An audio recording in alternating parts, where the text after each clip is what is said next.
Allah le puissant et majestueux a juré dans son livre un serment solennel pour confirmer une nouvelle effrayante. Tous les êtres humains sont perdants et destinés au feu, à l'exception de ceux qui croient en Allah. Il dit, par le temps, l'homme est certes dans la perdition, à l'exception de ceux qui ont cru, ont accompli les bonnes œuvres, se sont recommandés la vérité et se sont recommandés la patience. L'imam Shafi'i, qu'Allah lui accorde, sa miséricorde, a dit, si les gens ne méditaient que sur cette sourate, cela leur suffirait, car elle résume toute la religion. Allah jure par l'asr, c'est-à-dire le temps. Ce serment d'Allah indique que la chose la plus précieuse dans la vie est le temps.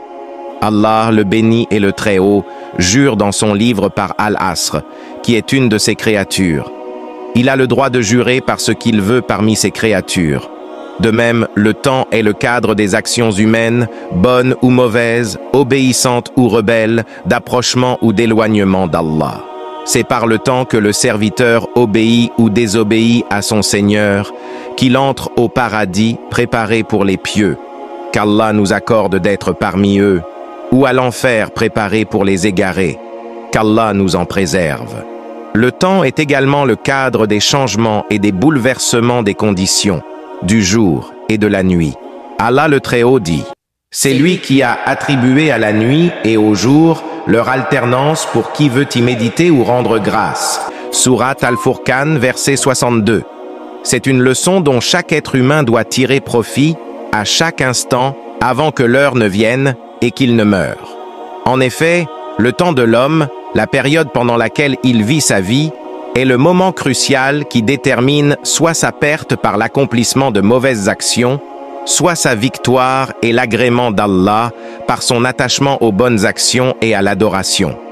Puisqu'Allah, le puissant et majestueux, a juré par quelque chose de noble, le temps, il est nécessaire que ce sur quoi il jure soit également noble. Ce sens est que tout être humain est dans la perte sauf celui qu'Allah a accepté par sa grâce et sa miséricorde, qu'il a choisi et élu, et qu'il a fait parmi les gens du salut, en lui facilitant son adoration et son obéissance, et en le faisant entrer au paradis par sa miséricorde. Allah le Très-Haut dit, l'homme est certes dans la perdition. La perdition ici est une perdition totale et complète. Si l'homme ne croit pas et n'entre pas dans la religion d'Allah, le Tout-Puissant qui est l'islam, il aura ainsi vécu pour augmenter ses péchés et sa fin sera le feu. Il aura perdu la vie d'ici-bas et de l'au-delà. C'est bien cela la perte la plus évidente. Cependant, la perdition peut aussi être une perdition partielle et incomplète si l'homme s'écarte de la voie des pieux dans l'obéissance à Allah et dans le suivi de la sunna de son prophète paix et salut sur lui, tout en étant musulman. Il aura alors perdu du bien proportionnellement à son éloignement du droit chemin. Les serviteurs d'Allah qui échappent à cette perte évidente sont ceux qui se caractérisent par 4 qualités. La foi en Allah, ses anges, ses messagers, ses livres et le jour dernier. Cette foi ne peut se concrétiser qu'à travers la connaissance et les bonnes actions. L'exhortation à la vérité. La vérité englobe la foi, l'exhortation aux actes d'adoration et aux bonnes œuvres, et l'appel à leur accomplissement. L'exhortation à la patience. Cela inclut la patience face aux épreuves et aux moqueries attendues de la part des ennemis d'Allah, la patience face aux actes d'adoration, la patience face aux péchés et la patience face aux décrets douloureux d'Allah. De plus, seul Allah a le droit absolu de jurer par ce qu'il veut, quand il veut et sur ce qu'il veut.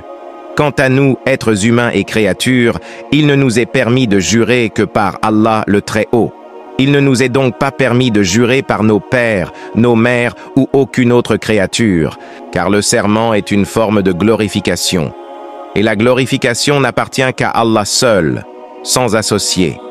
D'après Ibn Umar, qu'Allah les agrée tous deux, le prophète paix et salut sur lui a dit, « Allah le Très-Haut vous interdit de jurer par vos pères. Quiconque jure doit jurer par Allah ou garder le silence. Allah est très haut et plus savant. »